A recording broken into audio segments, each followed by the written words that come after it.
Hey guys, welcome to a special episode of The Local with David Smith. You can see there's snow on the ground. I'm in an ugly warm sweater. We are in the final push of the coldest night of the year walk just this coming Saturday, February 24th. We're going to be walking for the Cloverdale Community Kitchen. This is an organisation I really care about. We want to walk, many of us. We want to raise funds so that we can support the ongoing work of the kitchen. You can see that work now. If you're interested in getting involved in walking or supporting financially, check out the link below. Let's go.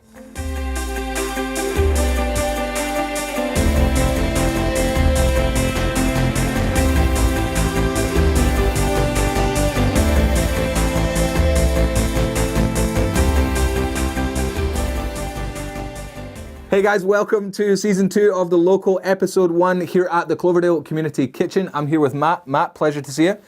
So we want to hear a little bit about what they're doing here. The Local is all about local stories, building community. That's exactly what you're doing. So tell us a little bit of your history and then we'll pull out what we're going to see tonight. Perfect. So the Cloverdale Community Kitchen's been going for about 5 years here at Pacific Community Church.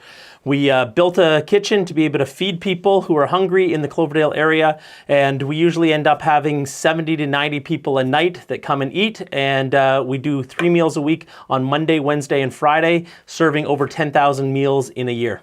That's a huge amount of meals. So we're going to experience one of those meals tonight. We're going to see a cross kind of section of the demographics of Cloverdale. Tell us about who we're going to meet. Who are the kind of people that come to Cloverdale Community Kitchen? Right, so there's tons of people that just live on the street, and this is a great place to come and get a warm meal and find some friendship. There's a lot of other people who are seniors, and they could open a can of soup at home and eat it by themselves, or they can come here and have community and have connection with others, and that's really important for them, so they come here for that. We also have a few families that come, and they bring their kids, not too many, but because we serve at 6:30 at night, so it gets a little bit late for the younger kids, but sometimes we'll have kids here. And then we have some working poor, so they may be making minimum wage or just a little bit above, and by the time they're trying to pay $1,000 for rent, there's just not a lot left, so they'll come in here and grab a meal or two a month, and that'll just help them out. One of the main reasons I come here is to be around people. I like being around people, associating with people. It's almost like it's become to feel like it's a family for a long time. It gives you a sense of peace, and that to know that you can have a meal if you got nowhere else to go. If I could do it, I would love to be able to do something like this myself. Now, a lot of this is staffed by volunteers. Talk to us a little bit about your volunteers. Right, so we have the most amazing volunteers in the world. All our meals are made completely by volunteers. They come in at 3:30, 4 o'clock after they finish a long day at work, and they just start cooking up a feast, and then another group comes in 6:30 and helps them serve it, and we get anywhere from 15 to 20 volunteers a night that come and make this possible. Phenomenal. And that's 3 nights a week, so it's quite the number of people. Some people come every week, some people come every other week, some people come once a month, and it's just, we probably have 100 or 200 volunteers that are involved in just serving our meals year round. What is it that you love about coming and volunteering here? I love all these people, Yeah. especially the guests, some of them, and then all the kitchen staff. They're very nice and they're doing an excellent job, I can say that. What do you like doing the most when you're here?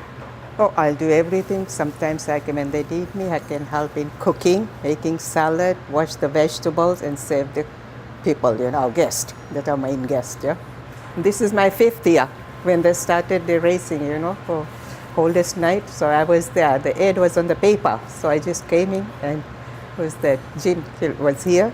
And then he says, well, I'll show you around. And then when I came in the kitchen, because all of my life I work in the kitchen. So I said, this is the best place, because I know all the things, little bit of, so. And I was hired till then. I'm still here working. And I love it. Matt, obviously it's really important for us to understand from the macro level, but the real power, I think, in these stories are the personal stories. So tell us maybe some of the stories of people's lives transformed by this place.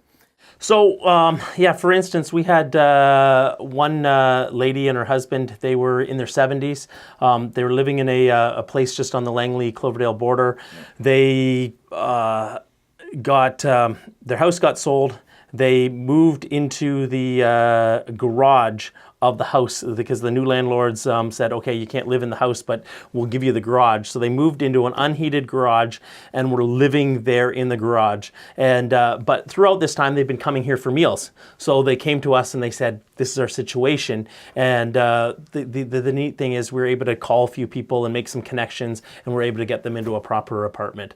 So That's brilliant. That's the kind of thing I'd love to help with, because obviously I come in close proximity with people with rental suites and that kind of thing. So a lot of the local is about making those kind of connections. So if that ever comes up, you let me know. Yes, yeah. It was just, one of those things where you just don't want to see a 75-year-old lady living in a garage. Yeah. And because they had relationship with us and connection with us, brilliant. and they trusted us, we're able to then make some connections and get them into a proper apartment. That's brilliant. Well, you've talked about the fact that it's 3 nights a week. Maybe the best way for us to end this is basically by saying if you do find yourself in a situation in the South Fraser kind of region, particularly around Cloverdale, you maybe wonder, this is something that could serve me or my family. I imagine they'd be very welcome here. Tell them where it is, when you serve your meals, and maybe reach out. Yeah, perfect. Yeah, we would love to offer meals to anyone, no questions asked. We have meals Monday, Wednesday, and Friday. They're served at 6:30. Doors open at 5:30, and they're hot, nutritious. We serve a dessert, and we have lots of fun doing it. The people that come are welcoming, so you can feel welcomed when you come to one of our meals. That's brilliant. And there's no strings attached. No strings attached, no questions asked, no money required. Just come, sit down, eat a meal, and have some fun. That's brilliant, Matt. Well, thank you, and thanks also to your volunteers. I think it's amazing work that you're doing. Really grateful for it. So hopefully you guys have enjoyed this. Thanks for watching The Local, Season 2, Episode 1.